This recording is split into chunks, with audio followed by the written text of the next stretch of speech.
सासू जे बेनिया डोला वही हो ललाना मुख चूमई हो ललाना मुख चूमाई हो मोरी बहिनी पिया मोर लेथी बलैया हो बहुत नीक लागई हो बहुत नीक लागई हो मोरी बहिनी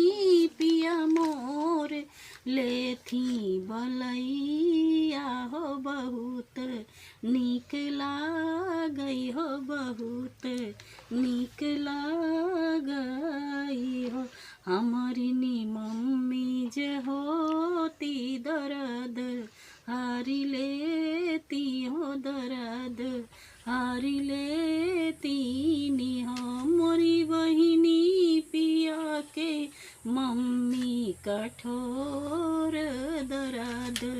नाही जानई हो दर्द नाही जानई हो सासू जे बेनिया डोला वही हो ललाना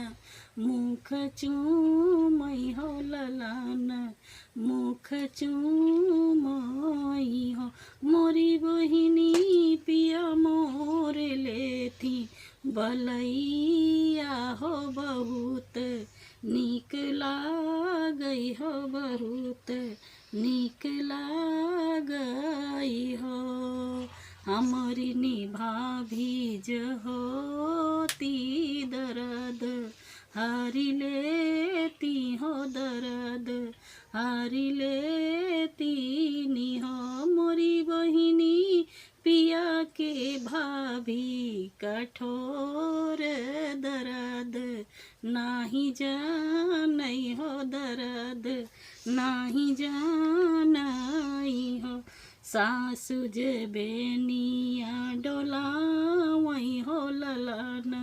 मुख चूमई हो ललाना मुख चूमई हो मोरी बहिनी पिया मोर लेथी बलैया हो बहुत नीक लागई हो बहुत नीक लागई हो हमारी नी दीदी जहोती हो दर्द हारी लेती हो दर्द हारी लेती नी हो मोरी बहिनी पिया के दीदी कठोर हो दर्द नाही जानई हो दर्द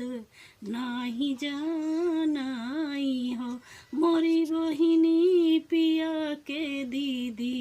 बहुत कठोर हो दर्द नाही जानई हो दर्द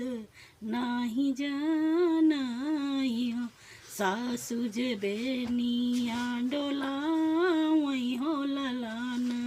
मुख चूमई हो ललाना मुख चूमई हो मोरी बहिनी पिया मोर लेथी बलैया हो बहुत नीक लागई हो बहुत नीक लागई हो।